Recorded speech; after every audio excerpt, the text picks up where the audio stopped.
News ये है कि 36% लोगों का प्लेसमेंट नहीं लगा। एक एवरेज क्या प्लेसमेंट होता है तुम लोग कॉलेज में? एवरेज सिर्फ 50 लाख के अराउंड चाहिए।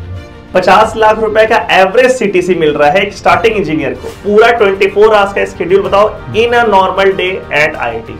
रात में एक बार 11 बजे भी क्विज हो गया था क्योंकि 12 तक चला था। गर्ल्स तो काफी कम है, तो लाइक अगर आप रिलेशनशिप में हो कॉलेज में तो आप काफी लकी हो। लाइक फर्स्ट सेम के एंड में लाइक एक बच्चे ने सुसाइड करा था। केमिकल कैनेडिस का टेस्ट हुआ, हमको उसमें नेगेटिव में मार्क्स आया।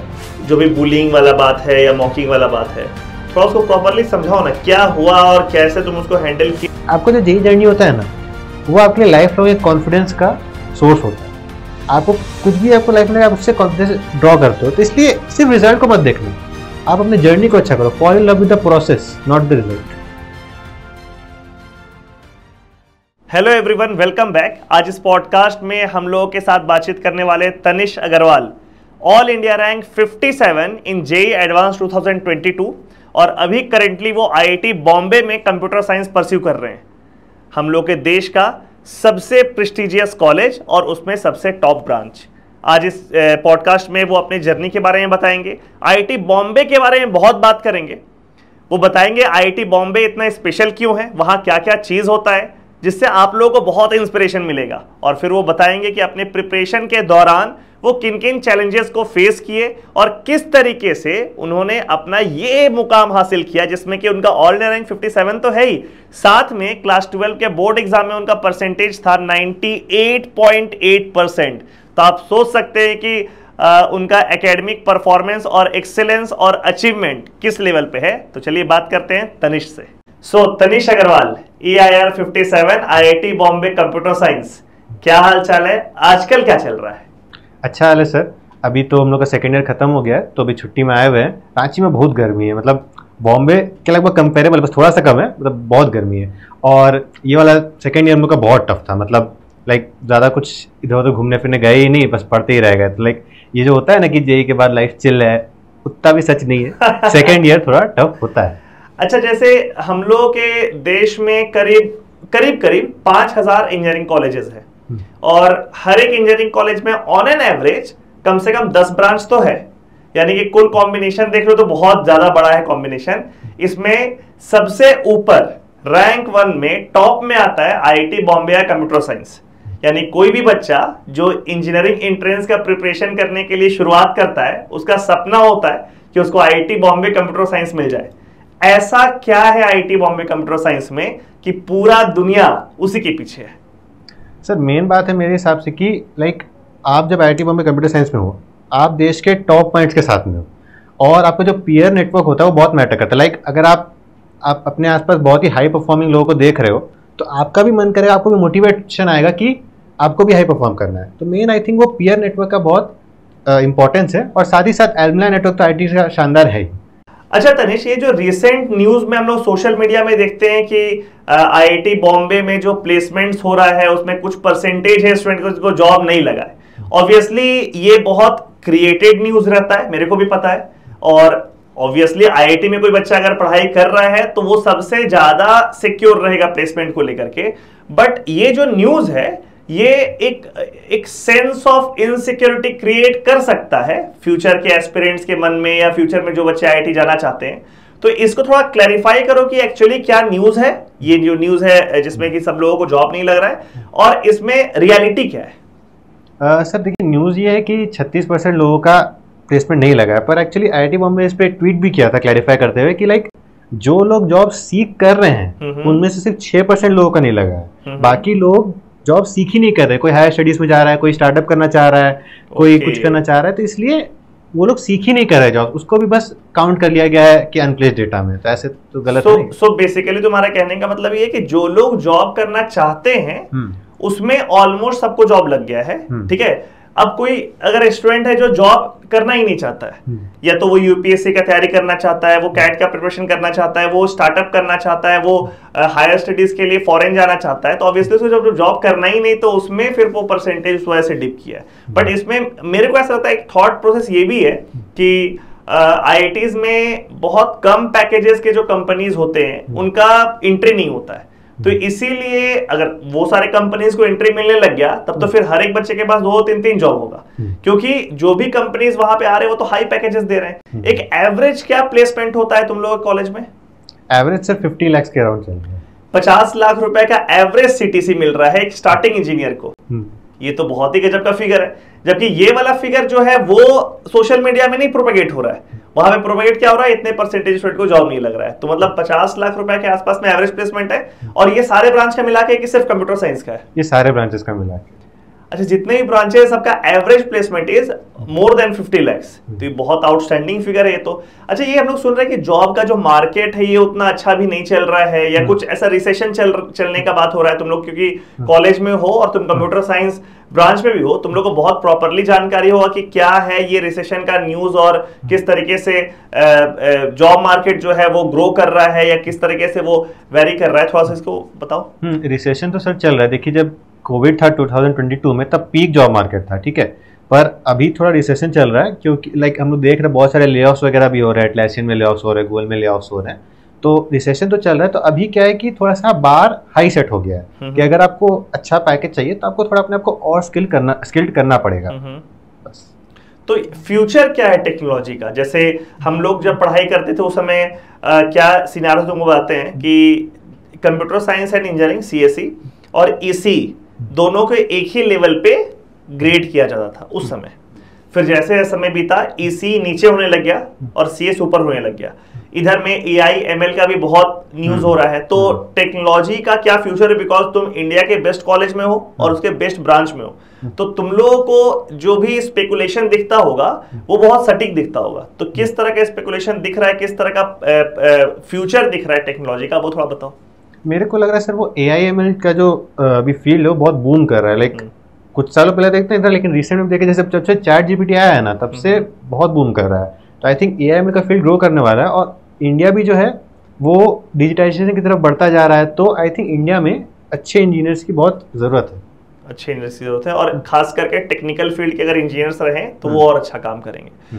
तो क्या होता है आईआईटी में टेक्नोलॉजी को लेकर के, फ्यूचर को लेकर के? ऐसा कुछ अलग सा बात जो लगेगा कि हाँ, बच्चों को आउटसाइड आईआईटी जो भी है आईआईटी के स्टूडेंट, वो उनको ये सब बात नहीं पता होगा या उनके बीच में ये बात नहीं होता होगा, इस तरह का कुछ बात होता है क्या? जैसे आप सोचते थे ना कि आपको लाइक गाड़ी बनाना है, उसके लिए भी टेक टीम्स है। देयर आर टेक टीम जो कि रियली एक F1 कार को स्क्रैच से बना रहे हैं। वो लोग कंपटीशन से पार्टिसिपेट करते हैं अपने कार को ले जा करके।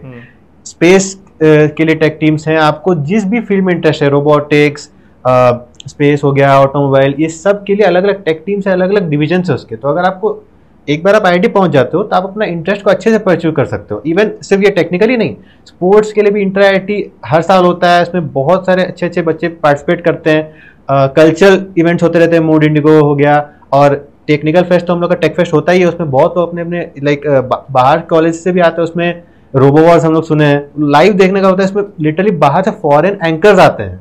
रोबोवॉर्स इतना, उसके लिए पूरा ऐसा ग्लास का शील्ड जैसा स्टेज बनता है, उसमें एकदम बहुत ही प्रोफेशनल लेवल पे रोबोवॉर्स चलता है। लाइक एक दूसरे को रोबोट से टकरा के बहुत वो सही लगता है देखने में लाइव। तो आईआईटी में जाकर के इंडिपेंडेंस बहुत है, आपको इंटरेस्ट अपना परस्यू करने का पूरा मौका मिलेगा। ठीक है, तो इसलिए बस 2 साल के लिए अच्छे से पढ़ाई कर लो, ताकि आपको आईआईटी में जाके ना बहुत ही अच्छे से आपको एनवायरनमेंट मिल जाएगा। जो करना है आपको, लाइक माइंडेड लोग भी मिलेंगे, फैसिलिटीज भी मिलेगा, और आप अच्छे से उस चीज को एंजॉय कर पाओगे। मूड इंडिगो जो ये नाम है, बहुत पुराना नाम है। हम लोग जब कॉलेज में तो उस समय नाम था उसका, और पूरे देश में मेरे को लगता है कल्चरल फेस्ट के मामले में वो टॉप में रहेगा मूड इंडिगो। उसके बारे में थोड़ा बताओ कि मूड इंडिगो में एक्चुअली होता क्या है, ठीक है, और कौन से आर्टिस्ट आते हैं, कैसा स्केड्यूल रहता है, कितने दिनों का होता है, हर चीज बताओ मूड इंडिगो के बारे में। क्योंकि बहुत सारे बच्चे हैं जो बहुत मेहनत कर रहे हैं 11th-12th में, ठीक है, उनके लिए ये भी एक मोटिवेशन हो सकता है कि आईआईटी में जाने के बाद इस तरह का एंजॉयमेंट भी करने का मौका उन लोगों को मिलेगा। तो मूड इंडिगो के बारे में थोड़ा बताओ। मूड इंडिगो एक 4 दिन का फेस्ट होता है। तो उसमें 4 दिन एक एक कॉन्सर्ट्स होते हैं रात में, और बाकी दिन में कुछ ना कुछ छोटा मोटा चल ही रहा होता है। मतलब पूरा दिन चल रहा होता है। अगर आप जाओ, खाने के स्टॉल्स लगे रहते हैं, पूरा दिन आपका लाइक निकल जाएगा आराम से। कॉन्सर्ट जैसे हम लोग के टाइम पे हुआ था, तो हम लोग के टाइम में सुनिधि चौहान आई थी। इस बार जो रिसेंट में हुआ वो उसमें ये विशाल ददलानी हो गए और सलीम सुलेमान भी आए थे। तो काफी बड़े बड़े आर्टिस्ट भी आते हैं, आपको बहुत एंजॉय करने का मौका मिलेगा। लाइक हम तो पहले कॉलेज में गए थे, विदिन हम लोग का दिसंबर में था, तो एकदम लाइक कॉलेज घुसते ही कॉन्सर्ट में जाने का मौका मिल गया था पहली बार, वो फ्री में। लाइक बड़ा बात, बहुत अच्छा लगता है वो काफी। हाँ, और बस एक डिमेरिट ये है कि जो आईटी के स्टूडेंट्स होते हैं वो लोग को ना लाइक ऐसे तो हम लोग का क्योंकि कोविड बैच था ना, तो थोड़ा उसमें शेड्यूल से अलग चल रहे थे, तो इसलिए ऐसा हो गया था कि मोड इंडिगो क्लासेस के बीच में पड़ गया था, तो उस समय हम लोग रह पाए थे। ऐसे क्या होता है कि मोड इंडिगो के टाइम पर छुट्टी हो जाता है और बाकी सबको घर भेज दिया जाता है। जो उसमें काम कर रहे हैं यानी कि ऑर्गेनाइजर्स हैं, कोऑर्डिनेटर्स हैं, सिर्फ उनको रुकने का मौका मिलता है और वही देख सकते हैं। ये आई थिंक थोड़ा खराब बात है, सबको देखने का मौका मिलना चाहिए। बट जो फेस्ट होता है उसमें सब लोग इन्वॉल्व हो सकते हैं ना, जो आर्टिस्ट आते हैं, जो कॉन्सर्ट्स होता है। नहीं, उसी का बता रहे कि उसमें जो लोग ऑर्गेनाइज कर रहे हैं उस चीज को या फिर कोऑर्डिनेटर्स है, उन लोग को रुकने का मौका मिलता है, बाकी लोग को घर भेज दिया जाता है। हम लोग के साथ एक्सेप्शन ये हो गया कि वो कोविड बैच था, तो उस टाइम एक्चुअली क्लासेस चल रहे थे, इसीलिए उसी टाइम में मोड इंडिगो पड़ गया, तो इसलिए हम लोग देख पाए। वरना जैसे इस साल जो हुआ सेकेंड ईयर में, उसमें हम लोग घर आ गए थे और मोड इंडिगो वहाँ चल रहा था। तो फिर कॉन्सर्ट में कौन रहता है, मतलब एज ऑडियंस? हाँ, वो बाहर के लोग आते हैं, वहाँ पे एंट्री होते हैं, चार्जेस होते हैं, बाहर के लोग आते हैं। ओके ओके ओके, मतलब बाहर के जो लोग हैं वो आगे, वो उनका एंट्री चार्ज होगा, दूसरे कॉलेज के भी लोग आएंगे। हाँ। बट अपने कॉलेज वालों को घर भेज दिया जाएगा। हाँ, लेकिन अगर आप ये तो गड़बड़ है ऑर्गेनाइजर नहीं आप चाहते तो फिर आप बाहर रह के फिर वो आप आ सकते हैं एंट्री लेकर के। एक साल देखने के बाद क्रेज आई थिंक उतना खत्म हो जाता है। ओके, फर्स्ट ईयर तुम लोग को देखने का मौका मिला कोविड की वजह से। हाँ, वही इतना किस्मत अच्छा था। अच्छा, तुम्हारा आईआईटी का स्केड्यूल कैसा है, सुबह से लेकर के पूरा, मतलब मेरे को बताओ अगले दिन सुबह तक, क्योंकि हम ऐसा नहीं बोलेंगे सुबह से रात तक, बिकॉज हो सकता है कि रात में और भी बहुत सारा एक्टिविटीज हो रहा होता है जो बहुत इंटरेस्टिंग होता है। तो पूरा 24 आवर्स का स्केड्यूल बताओ in a normal day at IIT. तो हम लोग के क्लासेस सुबह 8:30 बजे शुरू हो जाते हैं। ये 8:30 वाला क्लास जो है बहुत ही नहीं पसंद लोगों को, क्योंकि यहाँ पे ना एक्चुअली उल्टा कल्चर है, लोग रात में ज्यादा जगते हैं, दिन में ज्यादा सोते हैं। ठीक है, तो इस 8:30 वाले क्लास में जनरली बहुत अटेंडेंस कम रहती है। ठीक है, तो कोई प्रॉफ भी ऐसे जल्दी से लेना नहीं चाहता है, पर लाइक क्या करे तो शेड्यूल रहता है। तो 8:30 से क्लास शुरू होता है, 12:30 तक चलता है। 4 क्लासेस हो सकती हैं या 3 क्लासेस, डिपेंडिंग ऑन शेड्यूल की अलग अलग कोर्सेज। आप इसमें ऐसा क्या होता है कि आपको कोर्सेज लेने होते हैं, तो आपने जो कोर्सेज सिलेक्ट किया उसके क्लासेस जब हो रहे होते हैं तो आपको उससे अटेंड करना होता है। मैक्सिमम 4 क्लास होंगी 1-1 घंटे की, फिर 12:30 से लंच ब्रेक हो जाता है, हॉस्टल आके आप खाना खा लो, आपको जहाँ मैंने खाना खा लो। 2 बजे से फिर वापस शुरू होता है। तो 2 बजे से 5 बजे तक का एक स्लॉट रहता है, उसमें या तो बहुत लोगों की लैब होती है 3 घंटे की, हम लोग की भी जैसे लैब होती थी 3 घंटे की, या फिर और भी इसमें क्लासेस हो सकती है 2-1.5 घंटे या 1.5 घंटे ऐसे करके। ठीक है, फिर 5 बजे ब्रेक मिलता है, 5:30 तक इवनिंग स्नैक्स के लिए, फिर 5:30 से स्लॉट चलता है 8:30 तक का रात में, उसमें भी क्लासेस होती है। जैसे मेरा तो इस स्लॉट में नहीं था, मेरा सिर्फ 8:30 12:30 और 2 से 5। बाकी अगर आपने कोई ऐसा इलेक्टिव या माइनर ऐसा कुछ लिया है तो आपका 5:30 से आगे भी क्लास हो सकता है। ठीक है, 8:30 बजे छूट जाएंगे, फिर वो मैक्सिमम है, मतलब ऐसे मेरा तो 5 बजे तक ही छूट जाता था। मतलब ऐसे तुम्हारा बोलने का मतलब है कि सुबह 8:30 से लेकर के रात के 8:30 के बीच में क्लासेस शेड्यूल होता है। और ऐसा हो सकता है कि कोई बच्चा ऐसा हो कि सुबह से लेकर रात तक इन्वॉल्व हो जाए। हाँ, क्योंकि अगर आपने बहुत कोर्सेज ले लिए, कोर्सेज अगर लिया हुआ है कोई, और कोर्सेज तुम लोग के हाथ में होता है क्या? हाँ, कुछ कंपलसरी होते हैं, कुछ हम लोग के हाथ में। तो हाथ में है तो उसमें लेने का बेनिफिट क्या होता है या छोड़ देने का डिसएडवांटेज क्या होता है? मतलब आपको जिसमें इंटरेस्ट है आप उस कोर्स को ले सकते हैं, आपको एक्सप्लोर करने का मौका मिलेगा। नहीं, मान लीजिए कि हम 4 या 5 मैंडेटरी सब्जेक्ट्स है, वो तो ले लिए, इसके अलावा जो एक्स्ट्रा लेंगे हम, उसका क्लासेस करना पड़ेगा और फिर फाइनली उसका एग्जाम भी लिखना पड़ेगा मेरे को। तो जो बच्चा नहीं ले रहा है और जो बच्चा ले रहा है, तो उसमें क्या डिफरेंस क्या क्रिएट होगा? देखिए, जैसे ऐसे तो हम लोग का कुछ कंपलसरी कोर्सेज है और हम लोग को एक फिक्स नंबर दिया हुआ है कि आपको इतने जो है कोर्सेज अपने से उतना लेना है। हाँ, ओके। तो आप जैसे अगर आपको अभी से लेने जाते हो तो आपको वो कम होते रहेगा। और दूसरा बात, आप वो नंबर काफी ज्यादा है, लाइक काफी ज्यादा आपको लेने हैं कोर्सेज खुद से। ठीक है, अगर उसके बाद भी आप जाके लेते हो तो उसका ऐसा कोई डायरेक्ट फायदा नहीं है, पर आपको लाइक अपना इंटरेस्ट था तो आप। लेकिन कुछ ऐसा है कि जो इलेक्टिव लेना ही है 4 साल में, तो बेहतर होगा कि शुरुआत से ही कुछ लेते हुए चले। हाँ, जनरली फर्स्ट ईयर में अलाउड नहीं होता है देना, क्योंकि फर्स्ट ईयर में लाइक आप लोग नए आते हो, हम लोग के लिए कोर्सेज फिक्स रहते हैं। सेकेंड ईयर में हम लोग के लिए अलाउड था, पर बहुत ही कम कोर्सेज खुलते हैं। अब मेजरली 3rd ईयर से लेना शुरू लोग करते हैं। ओके, मतलब जो लोग इलेक्टिव ज्यादा लिए हैं वो लोग, ऐसा हो सकता है कि सुबह 8:30 से लेकर के रात में 8:30 बजे तक वो लोग इन्वॉल्व हैं वहां पर। 8:30 बजे रात के बाद का शेड्यूल बताओ। हाँ, तो फिर डिनर विनर किए, फिर रात में बहुत लोग खेल सकते हैं, अब पढ़ सकते हो, जो भी कर सकते हो। रात में ऐसा जैसे एक बस हम लोग एक्सेप्शन था, रात में एक बार 11 बजे भी क्विज हो गया था, जो कि 12-12:30 तक चला था। ये ओके, एकेडमिक क्विज। हाँ, एकेडमिक क्विज, ये थोड़ा एक्सेप्शन था मतलब। और फिर एक्चुअली एग्जाम के टाइम तो ये बहुत क्रंच हो गया। इस बार ऐसा हुआ था ना 4th सेमेस्टर में कि एक दिन ये 11 बजे का क्विज है, सुबह 8:30 बजे फिर एक और क्विज है, और फिर उस दिन शाम को एक और क्विज है, 3 बैक टू बैक क्विज 24 घंटा में। तो वो टाइमिंग भी इस तरीके से कि बच्चे को सोने का समय नहीं मिले। हाँ, तो ऐसा है, तो वो थोड़ा सा दिक्कत हो गया था। पर बाकी ऐसे जनरली वो रात को क्विज नहीं होता है, रात को लोग खेल रहे होते हैं, घूम रहे होते हैं। फिर अच्छा, जैसे ये सब जो बताया ना आपको कि बहुत सारे क्लब्स होते हैं यहाँ पे, टेक फेस्ट, मोर्निंग, ये सब के like coordinator meets, organiser meets, ये सब चलते रहते हैं। रात में होता है? हाँ, सब रात में, क्योंकि लोग जनरली रात को ही फ्री रहते हैं, दिन भर में सब एकेडमिक्स अपना देखता है जो भी, रात में ये सब चीज होता है। केक कटिंग हो गया, जैसे टेक फेस्ट का लॉन्च होता है तो उसमें केक कटिंग होता है, तो वो सब रात को 12 बजे होता है, ठीक है। या फिर 12 बजे आपको जीपीएल्स होते हुए दिखेंगे लोगों के बर्थडेज में। हम समझ गए, लेकिन ये मेरे को यहाँ से एक चीज एक्सट्रैक्ट करने को दिख रहा है कि एक बच्चा सुबह 8:30 बजे से लेकर रात में 8:30 बजे तक एकेडमिकली इन्वॉल्व है, ठीक है। कभी कभी तुम बोल रहे हो ओवरनाइट भी इन्वॉल्व है, और इसके अलावा क्लब्स में उसका इन्वॉल्वमेंट है जो कि रात में ही होता है। एक्स्ट्रा करिकुलर अगर उसको कुछ करना है तो वो रात में ही उसको करना है। तो कुल मिलाकर के उसका जो ओवरऑल इन्वॉल्वमेंट है, एक तरीके से बोला जाए तो रियल और वर्चुअल वर्किंग आवर्स जो है ये बहुत एक्सटेंडेड है, बहुत बड़ा है।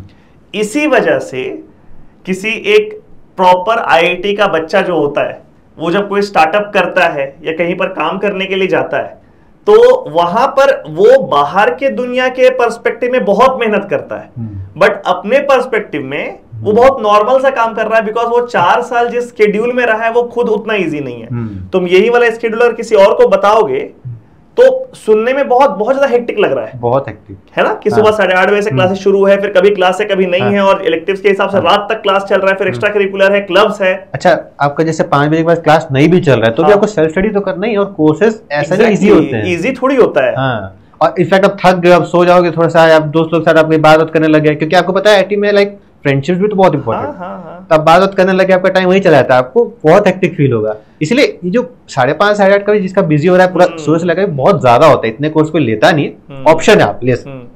मतलब कुल मिलाकर के आप दिन भर ऑक्यूपाइड है, पूरा ऑक्यूपाइड है, और ये एक तरीके से उस बच्चे के लिए एक नॉर्मल शेड्यूल हो जाता है, ठीक है। तो फिर वो जब बाहर निकलता है कॉलेज से, तो जैसे कोई स्टार्टअप करता है तो हम लोग सुनते हैं स्टार्टअप में they used to work for 14-16 hours a day, 14-16 घंटा काम कर रहा है। तो बाहर की दुनिया में क्या कि बहुत ज्यादा एफर्ट लग रहा है, बट उसके फ्रेम ऑफ रेफरेंस में वो बहुत नॉर्मल सा बात है कि भाई तो कॉलेज में यही सब करके आए हैं, तो यहाँ तो बनता है वो काम करना। इस वजह से आईआईटी बॉम्बे स्पेशल हो जाता है ये शेड्यूल की वजह से। और कुछ बताओ आईआईटी बॉम्बे के बारे में, बहुत अच्छा लग रहा सुनने में। जैसे हम लोगों ने छिछोरे मूवी में देखा था कि लाइक जीसीज का पूरा माहौल रहता है, इंटर हॉस्टल राइवलरी होती है हर एक स्पोर्ट्स में, इवन टेक्निकल जीसीज होते हैं, कल्चरल जीसीज होते हैं, तो हर तरफ में लाइक हॉस्टल, इंटर हॉस्टल भी बहुत कल्चर है, इवन इंट्रा हॉस्टल बहुत बार मैचेस होते रहते हैं, लाइक वो सब है।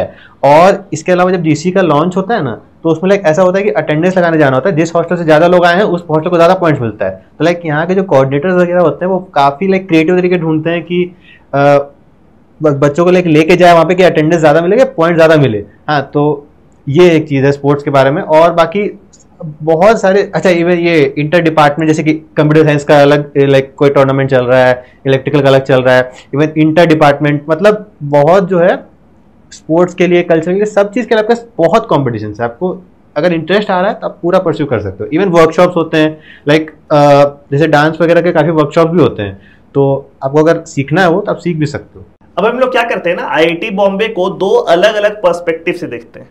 पहला है आईआईटी बॉम्बे का एकेडमिक्स, जो कि ऑब्वियसली अगर वो कॉलेज इंडिया का टॉप मोस्ट कॉलेज है, वहां पे टॉप मोस्ट स्टूडेंट्स गए हैं, आईआईटी जेईई के टॉप रैंकर्स गए हैं, तो एकेडमिकली आसान तो नहीं होगा। जो सब्जेक्ट्स होगा वो टफ होगा, जो क्वेश्चंस पूछा जाता होगा सेमेस्टर में वो मुश्किल पूछा जाता होगा, और उसके लिए बहुत हार्डवर्क करना पड़ेगा। बिकॉज अगर वो इजी रहा तो फिर तो जिस लेवल का स्टूडेंट वहां पे उसके लिए तो कट केक वाला बात हो जाएगा, ठीक है। तो ये वाला पार्ट हुआ जो एकेडमिकली बहुत मुश्किल चीज है, इट्स नॉट ईजी, और वो तुमको सेकेंड ईयर तुम्हारा कंप्लीट हो गया, तुमको मोटा मोटी आइडिया लग गया होगा, ठीक है। दूसरा पर्सपेक्टिव है वहां का मस्ती। IIT Bombay, IIT best college, एक सिक्योरिटी है मन में, ठीक है। दूसरा कोई अगर पूछ रहा है तुमसे किस कॉलेज में पढ़ते हो तो वो एक प्राइड भी तुम्हारे साथ एसोसिएटेड है, ठीक है।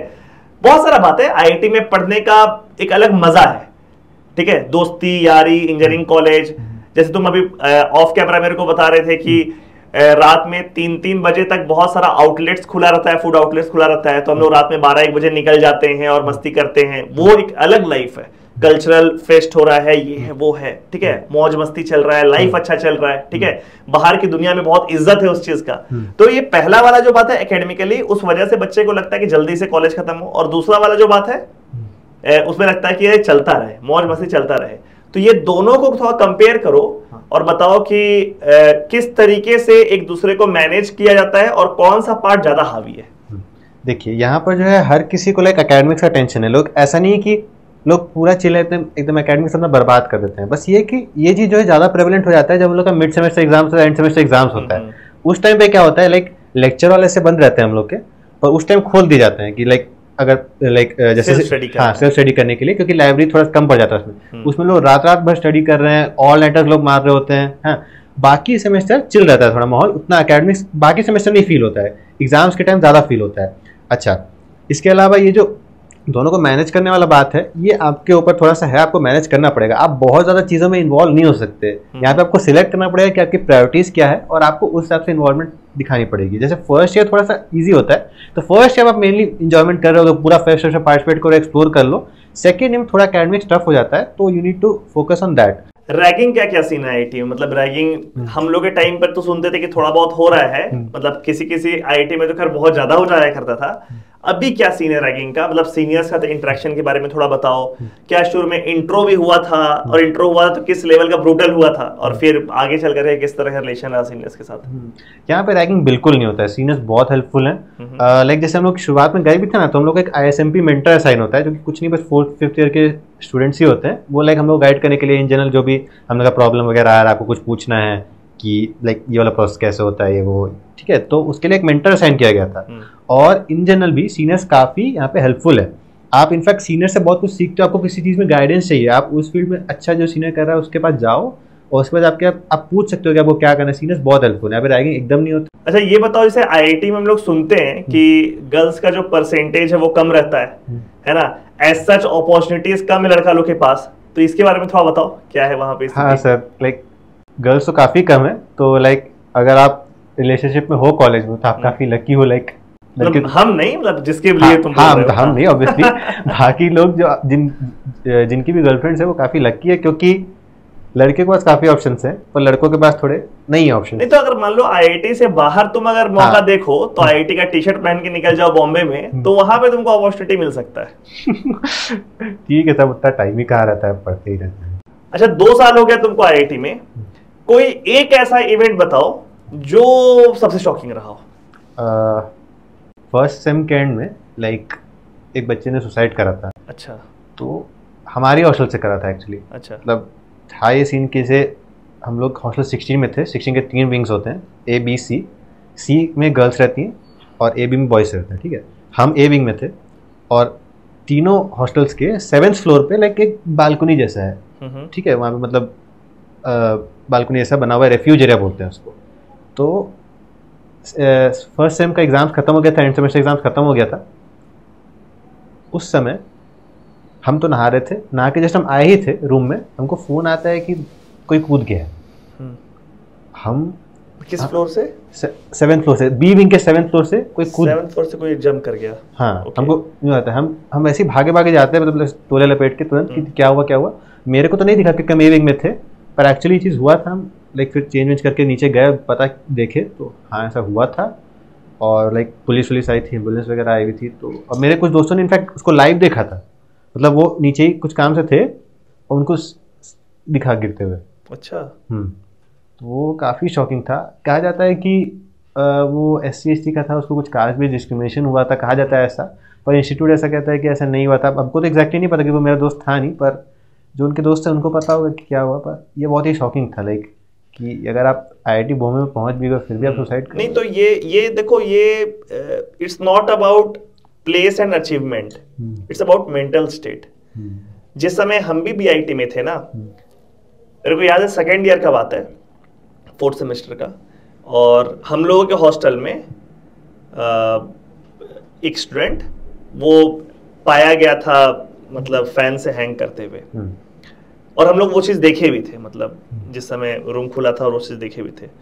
तो ये ऑलमोस्ट हर इंजीनियरिंग कॉलेज का एक कहानी है।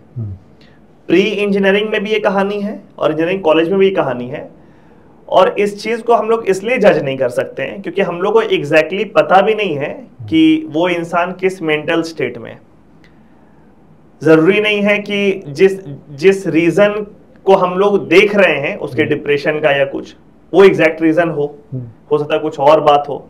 ठीक है, achievement is not the only thing in personal life, है ना। मतलब सिर्फ वो चीज थोड़ी कि लाइफ में कितना अचीव कर लिया वो, और बहुत सारा चीज चल रहा होता है। ठीक है, तो मतलब वो वही इंसान समझ सकता है जो उसके मेंटल स्टेट में। अदरवाइज बाहर से देखने से तो सब लोग यही बात बोल रहे हैं कि अरे ऐसा ही क्या था, ये सॉल्यूशन था, वो सॉल्यूशन था, बट मे बी। खैर, तो ये इंसिडेंट जो तुम्हारा था ये सबसे ज्यादा शॉकिंग रहा तुमको आईआईटी बॉम्बे। इसलिए लाइक आईआईटी बॉम्बे में, इनफैक्ट सभी आईआईटीज में भी शायद, कि आप काउंसलर्स बैठते हैं, आप उनसे बात कर सकते हो। अगर आपको किसी भी तरह का प्रॉब्लम है, आप शेयर करना चाहते हो, तो उसके लिए लोग हैं। और आपको एक्चुअली हेल्प सीख करोगे, आपको एक्चुअली काफ़ी आपके हेल्पफुल दोस्त मिलेंगे, सीनियर्स मिलेंगे, तो आपको ऐसा कदम लेने की कोई ज़रूरत नहीं है। अगर आपको ऐसा फील होता है तो आई वुड सजेस्ट कि आप बात करो अपने पेरेंट्स से, अपने दोस्तों से, अपने सीनियर्स से। एग्जैक्टली इसका सॉल्यूशन बस यही है। जैसे हम लोगों के सोसाइटी में क्या है ना, मेंटल स्टेट को लेकर के एक टैबू है कि मेंटल स्टेट के बारे में कोई बात मत करो। फिजिकली कोई इल है तो उसके बारे में बात कर लो, लेकिन मेंटली अगर कोई इल है तो उसके बारे में बात इसलिए मत करो बिकॉज फिर उसको पागल समझ लिया जाएगा। और इसलिए लोग काउंसलर्स के पास जाने से या फिर साइकेट्रिस्ट के पास जाने से कतराते हैं और इस तरह का बात घर पे भी नहीं करते, जबकि इसका एक ही सॉल्यूशन है और वो है किसी समझदार आदमी से इंटरेक्ट करना, किसी अपने आदमी से इंटरेक्ट करना। वो इंटरेक्शन से ही इसका सॉल्यूशन निकल सकता है। इसलिए ऐसे हम लोग का ओरिएंटेशन भी हुआ था जब स्टार्टिंग में एकदम, तो हम लोग को, जो हम लोग के फैकल्टी एडवाइजर से, उन्होंने कहा भी था कि अगर आपको ऐसा लगे कि आपके आसपास कोई बच्चा रूम से निकल नहीं रहा है या फिर आपको कुछ सिम्टम्स दिखे, प्लीज हम लोग को आके बताइए, चुप मत रहिए इस मामले में। या तो आप खुद उससे बात करिए या तो हम लोग को आगे बताइए अगर आप खुद नहीं कर सकते हो। वो मतलब ऐसा है कि वी आर एनकरेज कि आप ऐसा होते हुए अपने आसपास अगर आपको लगे तो प्लीज इन्फॉर्म। मतलब यहाँ पे अवेयरनेस बहुत बड़ा चीज है, सिर्फ बच्चों के साथ नहीं, उनके आसपास जितने भी लोग हैं, उनके पेरेंट्स हैं, उनके लिए भी बात है कि इस चीज को अगर मेंटली कोई उस तरीके से है कि जो नॉर्मल बिहेव नहीं कर रहा है, थोड़ा डिप्रेस्ड बिहेव कर रहा है, किसी बात से परेशान है, तो इसको टैबू के रूप में नहीं लिया जाए। ठीक है, उसको प्रॉपरली हैंडल किया जाए। बहुत नॉर्मल सा बात है। फिजिकल हेल्थ डिटोरिएट करता है तो मेंटल हेल्थ भी डिटोरिएट कर सकता है। ठीक है, आजकल तो मेरे को लग रहा है कि खास करके इधर में हाल फिलहाल में पिछले 5-7 ईयर्स में मेंटल हेल्थ पे बहुत बात हो रहा है और लोगों के बीच में अवेयरनेस आया है, बट अभी भी बहुत ज्यादा अवेयरनेस नहीं आया है। आना चाहिए, इस पे अवेयरनेस आना चाहिए, इस पे लोगों को बात करना चाहिए। इसका एक ही सॉल्यूशन है, दैट यू शुड टॉक। और सर और जैसे एक आध ऐसे होता है, जैसे हम लोग को हुआ था ना कि हम लोग तो हॉस्टल 16 में थे, तो जैसे आपको ये गर्ल्स वाला क्वेश्चन पूछ रहे थे, ऐसा था कि हम लोग तो हॉस्टल 16 में गए थे, AB में बॉयज़ थे और C में गर्ल्स थी, और फर्स्ट ईयर वालों को एक H1 मिलता है, उसमें सिर्फ बॉयज़ है। तो और H1 थोड़ा दूरी पे, थोड़ा सा दूरी, लाइक 16 का मेस कॉमन है, ABC तीनों विंग्स का मेस कॉमन है। हाँ, और आप रूम से नहीं जा सकते हो ऑब्वियसली। हाँ, सेकेंड ईयर में आप जा सकते हो, आप परमिशन लेके जा सकते हो, मतलब परमिशन मतलब ID कार्ड सबमिट करके आप जा सकते हो। 6 से 10 सुबह में, लाइक 6 पता नहीं कितना बजे से रात के 10 बजे तक टाइम रहता है, आप जा सकते हो रूम में। ठीक है, तो लाइक ऐसा भी है कि 16 वाले के पास थोड़ा सा ज़्यादा एडवांटेज था क्योंकि कॉमन मेस था, आप वहीं पे जाके बात कर सकते थे। तो H1 वाले थोड़ा सा अलग हो जाते हैं, पर इस मामले में बोलेंगे H1 में ना हॉस्टल कल्चर थोड़ा ज़्यादा था। 16 क्या है ना, ऐसा अपार्टमेंट जैसा है, तब 6 रूम है, 6 रूम का एक विंग है, 12 बच्चे, ये लोग आपस में बहुत क्लोज हो जाते हैं, पर बाकी थोड़ा इंटरेक्शन थोड़ा हमको लगता है कम है। H1 में क्या है, एक लाइन से लंबे लंबे लाइक 20-30 रूम्स हैं, तो वो काफ़ी अच्छा हॉस्टल कल्चर वो लेके आता है। ठीक है, अच्छा जैसे अब जैसे सेकेंड ईयर में तो मेरा हॉस्टल 2 है, तो 2 क्या है ना, 16 के जस्ट सामने है, मतलब 16 का इधर बिल्डिंग्स है, इधर रोड जाता है, इस तरफ 2 है, तो लाइक बच्चा लोगों को सामने देख सकते हैं अगर कि, इनफैक्ट एक बार हो भी रहा था कि रात में पता नहीं क्या जोश चल रहा था, बच्चा लोग H1 का हाँ नारेबाजी करते हुए रोड पे चल रहा था, हम लोग लिटरली सुन के देख रहे थे, भाई बच्चा लोग हम लोग भी थे, तो हाँ, तो ऐसे देख रहे थे, ऐसे ही एक था ये भी। ऑल इंडिया रैंक 57 इन JEE एडवांस 2022। जब प्रिपरेशन करना शुरू किए थे तो सोचे थे कि ये रैंक आएगा? नहीं, बिल्कुल नहीं सोचे थे। क्या रैंक सोचे थे? मतलब जब भी तुम किसी पॉइंट पर ऐसे आईआईटी को लेकर के बहुत इंटरेस्टेड थे या आईआईटी में जाने के लिए तुम बहुत ज्यादा एम्बिशियस थे, उस समय एक टारगेट रैंक होगा कहीं पर दिमाग में, वो रैंक क्या था? तो हम जाके पहले सर्च किए थे कि टॉप 5 आईआईटीज कौन से हैं, उसमें सीएस ब्रांच का क्या कट ऑफ है। तो हम लोएस्ट जो 5th रैंक पे आईआईटी था उसका हम कट ऑफ देख लिए थे। तो लाइक हमको पता चल गया था अराउंड 500 रैंक हमको लाना होगा। ठीक है, तो बस यही फिगर मेरे दिमाग में था। और इवन जब हम एंड में टेस्ट भी देते थे तो मेरे को लगता था कि हाँ शायद खड़गपुर में हमको सीट मिल जाएगा। हाँ, मतलब खड़गपुर पता नहीं 3rd 4th है या फिर, मतलब एक बात है कि ऐसा नहीं कोई आईआईटी किसी के नीचे है, बस कट ऑफ्स की बात है, वरना बाकी लगभग सारे आईआईटीज लगभग सेम ही है। ठीक है, तो हमको उस टाइम ऐसा लगता था कि जब मॉक टेस्ट देते थे कि मेरे को खड़गपुर मिल जाएगा, पर बॉम्बे का तो हम कभी सोचे ही नहीं थे, क्योंकि बॉम्बे का कट ऑफ सीधे था 50, मतलब 500 था उसका, 1/10 रैंक आपको लाना होगा 50, और वो मुश्किल था। तो ऐसा लगता था कि क्या पता हो पाएगा नहीं हो पाएगा, पर हम ज़्यादा सोचते नहीं थे। आई वॉज हैप्पी कि हाँ चलो अगर इसमें मिल जाएगा तो आई वॉज हैप्पी, पर वो भी श्योर नहीं था। तो मॉक टेस्ट का था, आप घर में कैसे दे रहे हो टेस्ट, आपके पास कोई प्रेशर नहीं है, वो एक अलग चीज़ होता है। एग्जामिनेशन सेंटर पे जाकर के टेस्ट देना वो एक अलग होता है। तो वही मेरा रेंज था, अराउंड 500 हम सोचे थे, पर 57 आना थोड़ा अचीवमेंट सा लगा था काफ़ी। तो जब पहली बार तुमको पता चला कि मेरा AIR 57 आ गया, उस मोमेंट का अपना फीलिंग्स एक्सप्लेन करो। सबसे पहले तुम देखे तो हमको विश्वास ही नहीं हुआ, अपने सर को फोटो भेजे, वो पहले तो विश्वास ही नहीं हुआ कि यही रैंक होता है, हमको लगा कोई गलत फील्ड नहीं ना देख रहे हैं हम। तो सर को फोटो भेजे, सर बताया हाँ ये 57 तुम्हारा सच में रैंक है, कॉन्ग्रेचुलेशंस। फिर हम पेरेंट्स को बताया जाके, सब लोग बहुत खुश हुआ, हम खुद भी बहुत खुश थे। लाइक हमको बहुत सेटिस्फाइड सा लग रहा था कि जो हम 4 साल प्रिपरेशन किए, रात में 2 बजे तक जग के, बहुत बार लाइक ऐसा लगता था कि यार हो भी पाएगा नहीं हो पाएगा, मतलब अच्छा रैंक आ पाएगा नहीं आ पाएगा, वो सारा मेहनत मेरे को वर्थ इट लग रहा था। एक दिल में से शांति सा था कि हाँ जो 11th 12th का ईयर्स था वो हम अच्छे से पास कर चुके हैं। अच्छे से मान लो क्लास 11th में जो बच्चा अभी 10th पास करके आया है, ठीक है, ऐसा हो सकता है कि वो क्लास 9th या क्लास 10th में थोड़ा सा भी प्रिपरेशन नहीं किया है जेईई का, मतलब क्लास 10th पास किया है और एकेडमी में एडमिशन लिया है, बस 11th में है अभी वो, और जेईई का तैयारी करने के लिए, उसको तुम क्या सजेशन दोगे? पहला तो ये सजेशन है कि देखो तुम ऐसा सोचना मत कि तुम लेट हो चुके हो, लोग 9th 10th से कर रहा है हम कैसे वो लोग को बीट करेंगे, क्योंकि ये जो जेईई है ना ये एक मैराथन है, अभी जो तुमसे आगे जरूरी नहीं कि 2 साल बाद भी हो। तो तुमको बस ये करना है, बिना ये सब सोचे कि कौन कहाँ स्टैंड कर रहा है, तुमको अपने प्रिपरेशन के बारे में सोचना है। जो टीचर्स कहते हैं उनके बात को फॉलो करो, मेहनत पे कोई कसर मत छोड़ो। मतलब इफ़ यू फील कि अभी पढ़ सकते हो, पर ऐसा लग रहा है कि ज़्यादा पढ़ लिया लेकिन अभी पढ़ सकते हो तो पढ़ लो, मतलब इस डाउट में मत रहो कि कहीं ज़्यादा तो नहीं हो रहा है, मतलब थोड़ा इन्जॉय भी कर लेते हैं, नहीं। इफ़ यू कैन तो जितना पढ़ सकते हो पढ़ो, क्योंकि ये ना ऑल इंडिया लेवल का कॉम्पिटिशन, और इंडिया में बहुत टैलेंट है।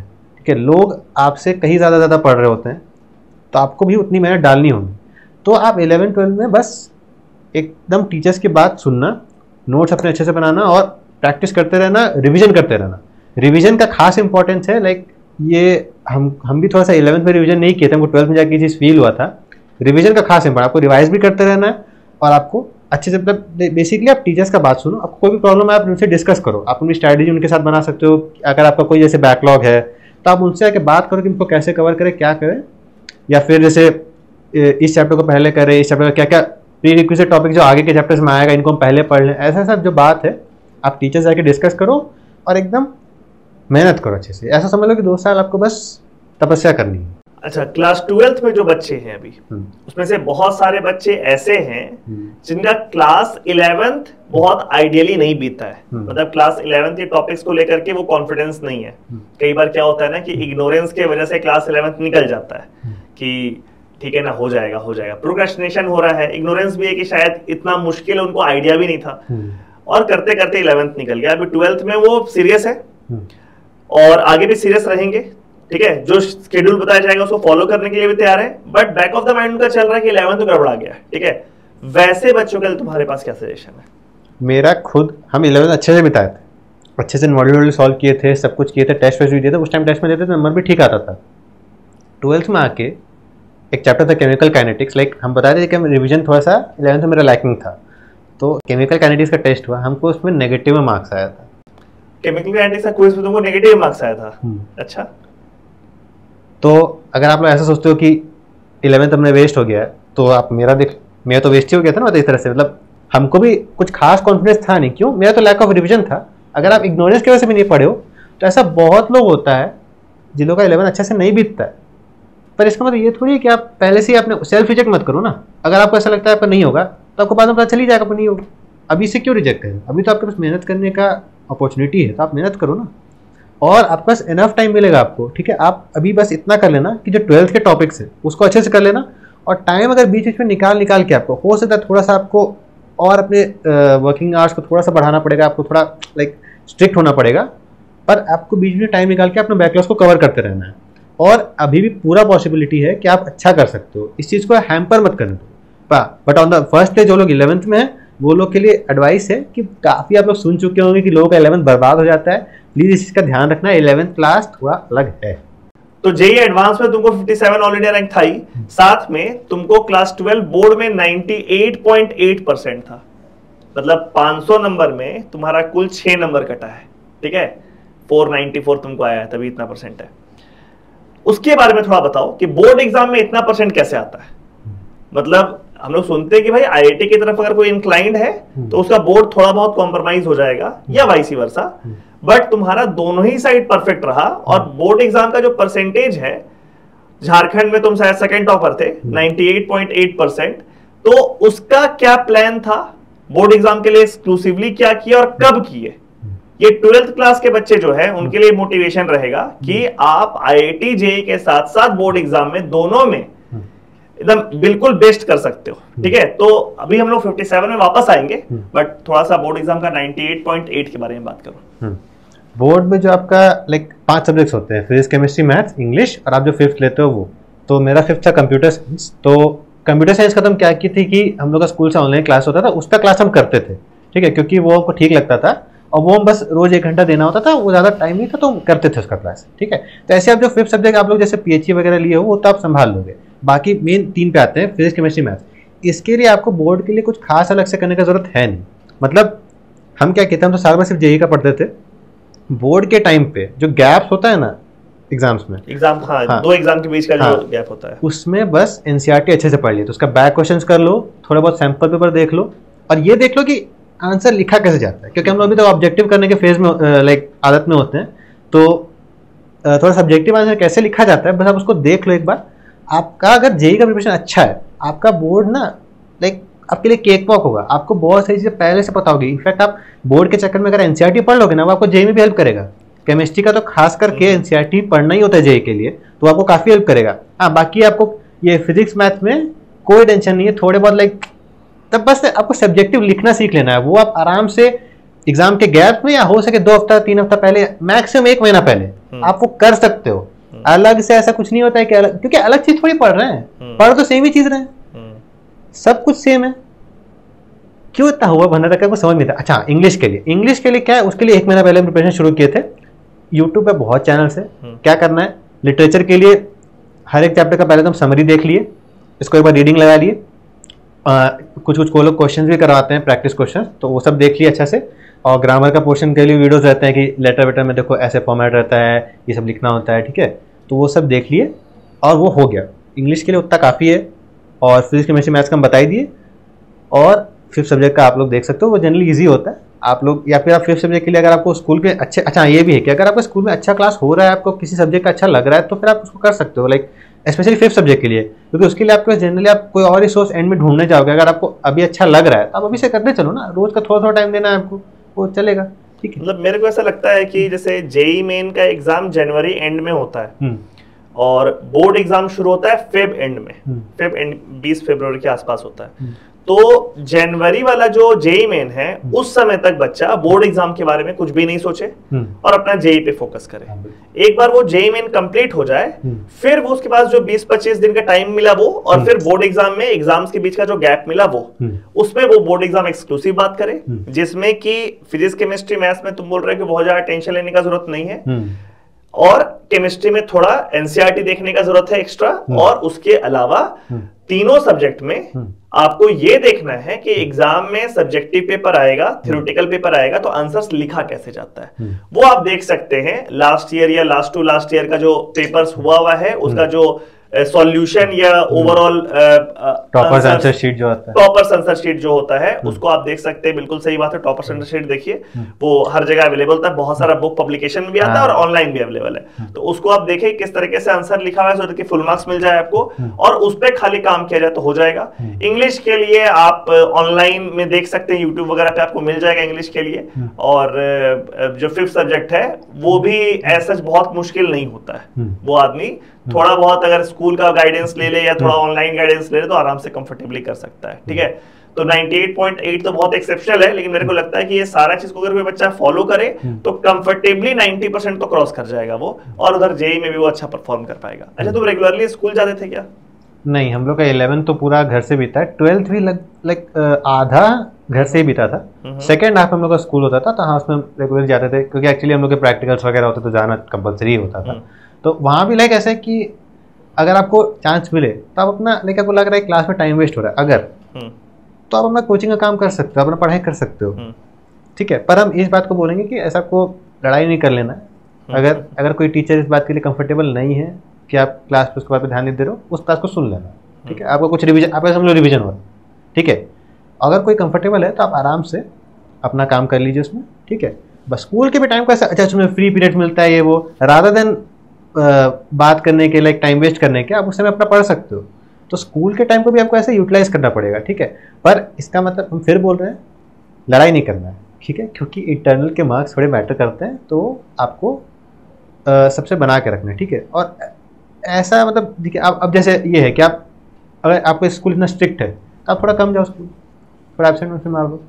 ठीक है, तो पर आपको लाइक वो देखना होगा कि ये हम भी जानते हैं कि स्कूल्स में थोड़ा सा जेई स्पेसिफिक बात कम होता है, तो वो आपको लगेगा कि आपको थोड़ा टाइम वेस्ट हो रहा है, जो कि थोड़ा कुछ हद तक सही भी है, पर वो आपको देखने कि आपको कैसे मैनेज कर रहे हो। ठीक है, मतलब ऐसा कुछ जो बात हो रहा है कि स्कूल के साथ में जेई के प्रिपरेशन को मैनेज नहीं किया जा सकता है, ऐसा कोई बात नहीं है, कंफर्टेबली किया जा सकता है। जब मतलब इतना अच्छा रैंक लाया जा सकता है तो सिलेक्शन और एक डिसेंट रैंक के लिए स्कूल के साथ में प्रिपरेशन करना ऐसा उतना मुश्किल नहीं है। ये फिर या फिर आप ऐसा कर सकते हो कि स्कूल में से मेनली तो एनसीईआरटी फॉलो हो रहा होता है, तो आप उस टाइम एनसीईआरटी पढ़ लो ना, आपको जेई में भी काम करेगा। तो आपको जेई के लिए पढ़ना ही है, स्कूल में पढ़ लो। अब ऐसा चीज, ऐसा इंटरसेक्शन निकाल लो कि जो काम स्कूल में कर सकते हैं आपको जेई के लिए भी काम कर, अब वो काम स्कूल में करो, घर में मत करो, फिर घर में कुछ और कर लो। तो इस तरह से आप थोड़ा मैनेज करो कि आपको देखो कि कहाँ आपका टाइम आप कैसे बचा सकते हो, बस। अच्छा, एक चीज बताओ, जैसे क्लास 11th में जब तुम थे, क्लास 11th में इंटर किए थे, क्या तुम्हारे अंदर इग्नोरेंस था थोड़ा भी कि जेई क्या क्या स्टैंडर्ड चाहिए होगा, क्या नहीं चाहिए होगा? हम इसलिए ये सवाल पूछ रहे हैं बिकॉज बहुत सारा डिस्ट्रैक्शंस होता है।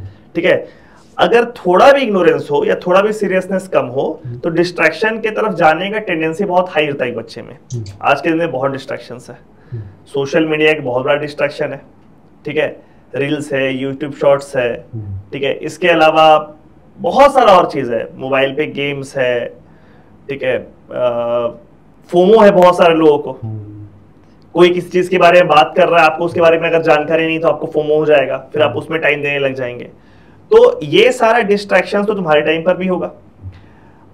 अगर एक बच्चे को सीरियसनेस होगा ना उस एग्जाम को लेकर के, तभी वो उस डिस्ट्रैक्शन से बच पाएगा। ठीक है, लेकिन अगर थोड़ा भी इग्नोरेंस होगा तो फिर वो डिस्ट्रैक्शन के हाथ में चल जाएगा। ठीक है, तो डिस्ट्रैक्शंस को मैनेज तुम कैसे किए, अपना मेंटल स्टेट को थोड़ा शेयर करो 11th के शुरुआत से और 12th तक। तो जब हम 11th में आए थे, तो क्योंकि हम 10th से प्रिपरेशन कर रहे थे, मेरे को आइडिया था कि जेई कितना टफ होता है, और हम लाइक थोड़ा जेई के क्वेश्चन वगैरह मतलब लाइक 11th के टॉपिक से मुझे टाइम पढ़ते थे, तो मेरे को आइडिया था कि हाँ मेहनत काफ़ी करना होगा। और जो एक जंप होता है ना 10th से 11th का, वो हमको उतना फील नहीं हुआ क्योंकि मेरा फाउंडेशन ठीक था। पर इन जनरल अगर आप ऐसा तैयारी नहीं की हो 10th तक, तो आपको वो जंप फील होगा।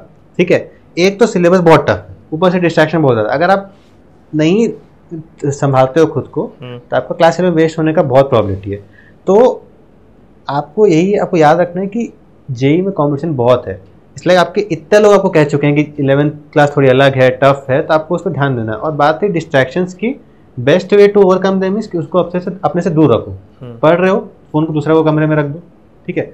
हम ऐसा नहीं बोलेंगे कि एकदम कट ऑफ कर लो, क्योंकि शायद वो भी बहुत मुश्किल होता है, तो उसको ना एज अ मोटिवेशन यूज कर सकते हो कि इतना देर पढ़ लिए, उसके बाद हम 10 मिनट फोन चला लेंगे, इस तरह से। पर ये याद रखना, जहाँ पे आप पढ़ते हो वहाँ पर आपको ऐसा कोई डिस्ट्रैक्टिंग चीज़ नहीं होना चाहिए, ठीक है। अगर आपको बहुत ही ज़्यादा डिस्ट्रैक्शन हो रहा है तो आप पासवर्ड वगैरह लगवा लो ना अपने पेरेंट्स के थ्रू, कि लाइक, या फिर टाइमर लगवा लो किसी ऐप पर, और उसका पासवर्ड लाइक अब आप बोलो कि पेरेंट्स ही सेट करते हैं, आपको पता नहीं हो, तो आप ऐसे भी कर सकते हो।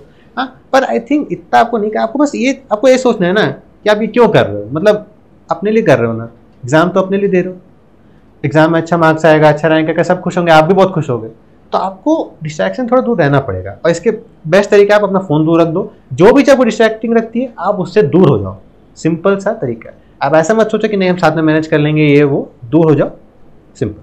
और हम भी वही करते थे, मेरे टाइम में तो क्योंकि स्कूल बंद थे, कोविड टाइम था, तो मेनली फ़ोन से डिस्ट्रैक्शन होते थे, तो हम फ़ोन को दूर रख देते थे। और जैसे लाइक हम लोग वीडियोज़ वगैरह भी देखते, वीडियो लेक्चर्स, वो हम लैपटॉप पे देख लेते थे। तो इस तरह से अगर आपके जैसे फ़ोन ही है, आपको फ़ोन ही पे वीडियोज़ देखना है, तो फिर आपको थोड़ा सा मतलब रखना पड़ेगा अपने ऊपर कंट्रोल। आप ऐसा कर सकते हो कि आप एक नया आईडी बना लो, उस पर सिर्फ जेई रिलेटेड चैनल्स को सब्सक्राइब करो, जेई का वीडियोस देखो, तो आपके जो सजेशंस में भी जेई का ही बात आएगा सिर्फ, आप उसमें कुछ और मत देखना। और इंस्टाग्राम वगैरह अगर बोलेंगे आपको डिस्ट्रैक्टिंग लगता है, आप डिलीट कर दो, कोई दिक्कत नहीं है, 2 साल बाद बना लेना, आपको बहुत कंटेंट भी मिल जाएगा आपको कॉलेज जाके डालने के लिए। अभी कुछ कंटेंट भी नहीं होगा, ठीक है, फालतू का कोड्स डालने से अच्छा है गाना लगा करके अब जब कॉलेज पहुंचो तब आप डालना, ठीक है। तो ये अच्छा, जैसे तुम प्रिपरेशन 9th क्लास से कर रहे थे, ठीक है, इसके बारे में कुछ बताओ कि एक बच्चे को इतना अर्ली तैयारी करना चाहिए था क्या, और अगर तैयारी करना चाहिए तो इसका क्या बेनिफिट्स होता है, ठीक है। मतलब 9-10 से जो बच्चे अगर अभी क्लास 9th में है या क्लास 10th में, या उनके कोई पेरेंट इस वीडियो को देख रहे हैं, तो उनके लिए तुम्हारे लिए क्या, तुम्हारी तरफ से क्या सजेशन है? तो हम लोग का ऐसा हुआ था कि हम लोग के स्कूल्स में लाइक क्लास 8 तक मेरा, हम बी सेक्शन में थे और 8-9 सेक्शंस होते हैं। तो क्लास 9 में हम लोग स्कूल ने क्या किया था कि सारे लाइक अच्छे बच्चों को एक सेक्शन में 9G में डाल दिया था, ठीक है।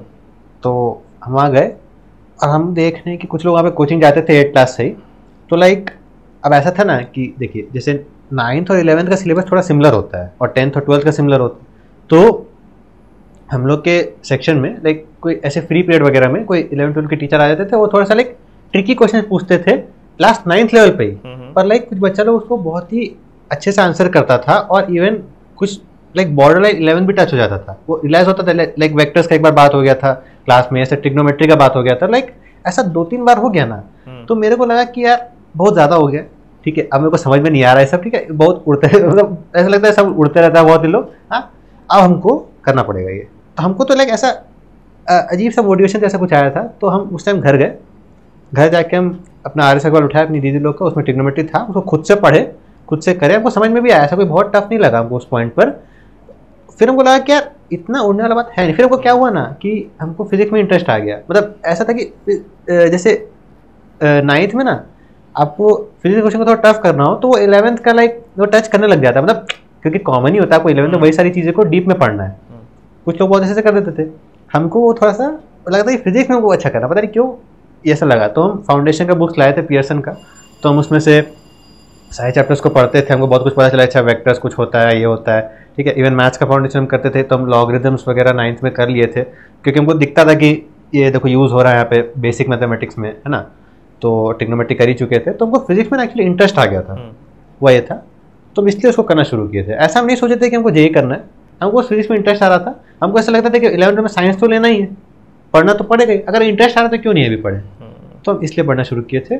और उसका फ़ायदा ये होता है कि आपको जो 10th से 11th वाला जो जंप होता है ना, वो आपको फील नहीं होगा। आप पहले से थोड़ा अवेयर रहोगे कि 11th का चीज़ टफ होता है, और वाकई टफ होता है, आप करके देखना, आपको वो चीज़ में थोड़ा फ़ायदा होगा। और जैसे आप ऐसा करोगे ना, तो आपको ये भी है कि 10th लेवल पे NTSC वगैरह होता है, या फिर और भी ओलंपियाड्स होते हैं, तो आप उनमें अच्छा कर सकते हो।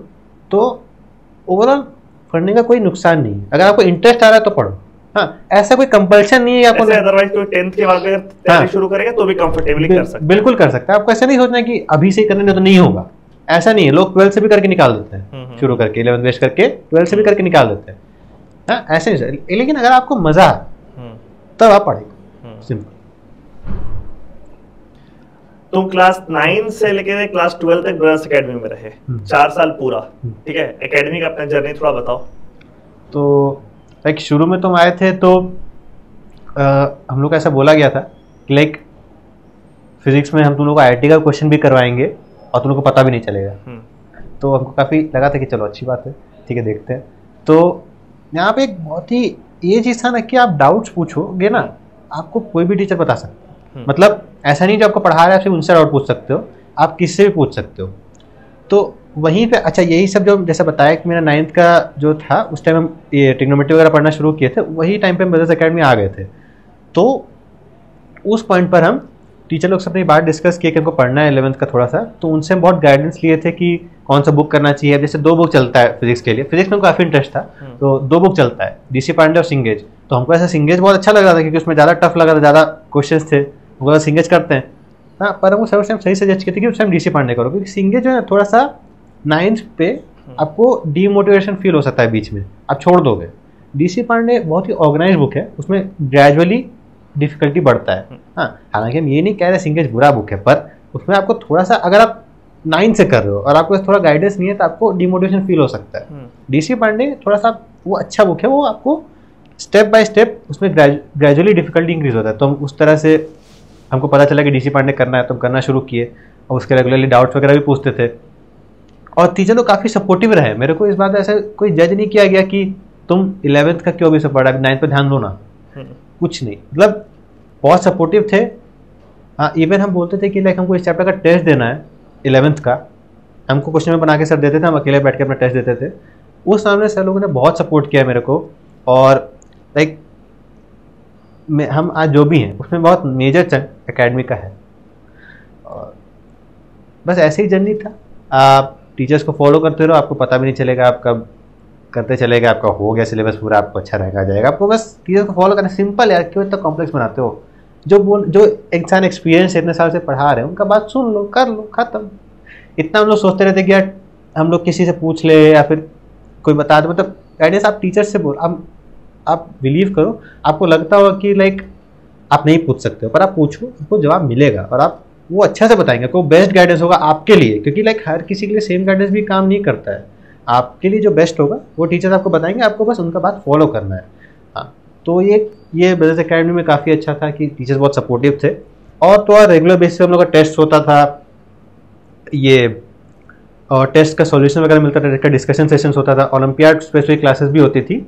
तो ओवरऑल काफ़ी अच्छा एनवायरनमेंट था। अगर आप लाइक पढ़ना चाहते हो तो आपको काफ़ी अच्छा रिसोर्सेज मिलेगा और काफ़ी अच्छे मेंटर्स मिलेंगे एज टीचर्स।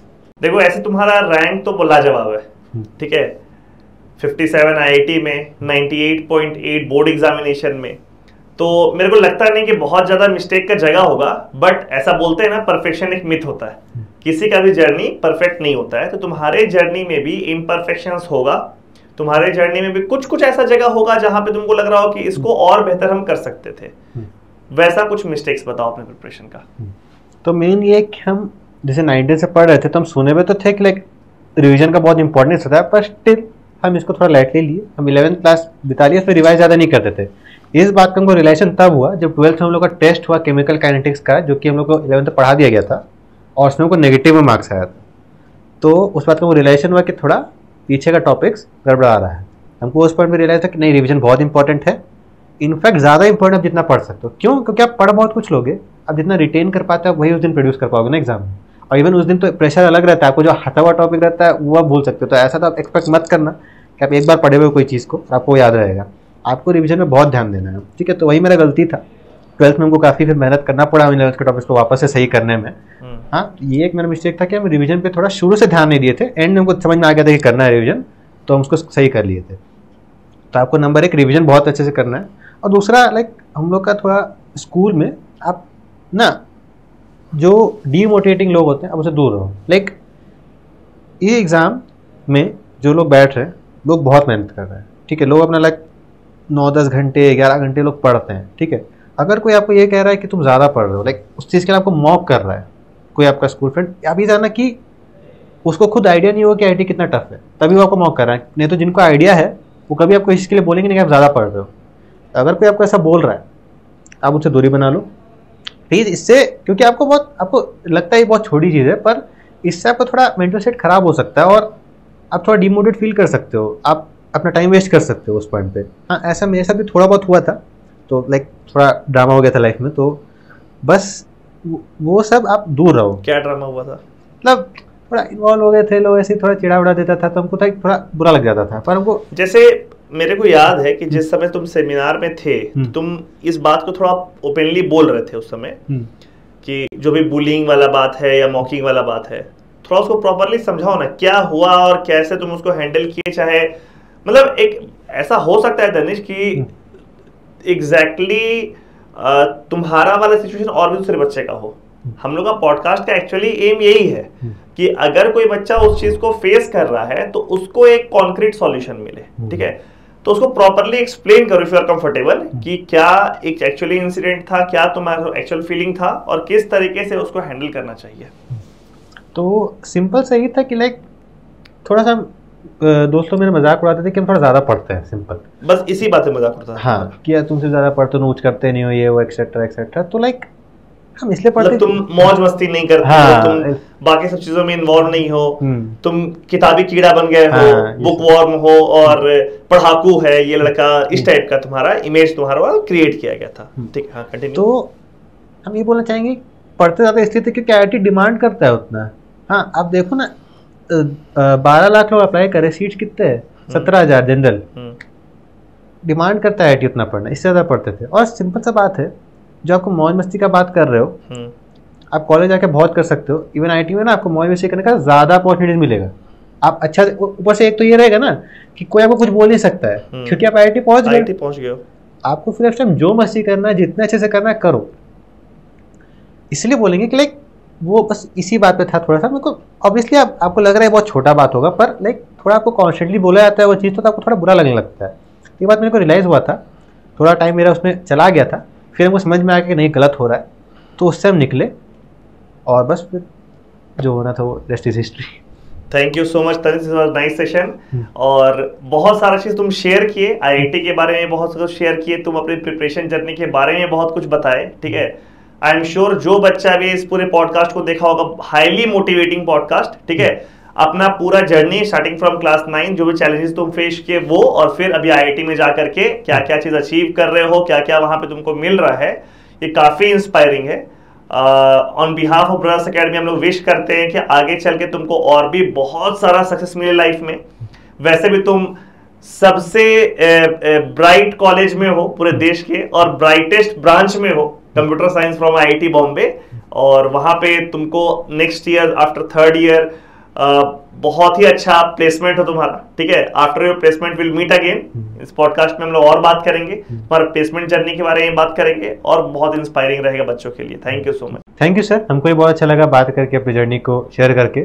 लाइक अच्छा लगा उन सब चीज़ों को याद करके, थोड़ा टाइम भी हो गया था, थोड़ी यादें उस टाइम की ताज़ा हो गई। आज भी लाइक कभी लगता है ना कि ये चीज़ नहीं हो रहा है, थोड़ा टफ है। आई रिमेंबर कि उस टाइम भी तो टफ था, उस टाइम भी था, किए ना, तभी भी कर सकते हैं। वो आपको जो जेई जर्नी होता है ना, वो आपके लिए लाइफ लॉन्ग एक कॉन्फिडेंस का सोर्स होता है। आपको कुछ भी आपको लाइफ में आप उससे कॉन्फिडेंस ड्रॉ करते हो, तो इसलिए सिर्फ रिजल्ट को मत देखना, आप अपने जर्नी को अच्छा करो। Fall in love with the process, not the result, ठीक है। इसलिए journey, like believe in the process, journey को अपना अच्छा करो। और बस आपको वो याद रखना है कि आपको रिजल्ट उतना मैटर नहीं करेगा। After 10 years all things will average out. ऐसा नहीं है कि जिसका IIT में नहीं हुआ लाइफ एंड हो जाता है, ऐसा बिल्कुल नहीं। बाकी कॉलेज से भी लोग पढ़ के बहुत अच्छे अच्छे पोजीशंस पर हैं। आपको ये चीज़ बिल्कुल नहीं सोचना है कि आपका रिजल्ट अगर खराब हो गया है तो लाइफ एंड हो गया है, ऐसा नहीं है।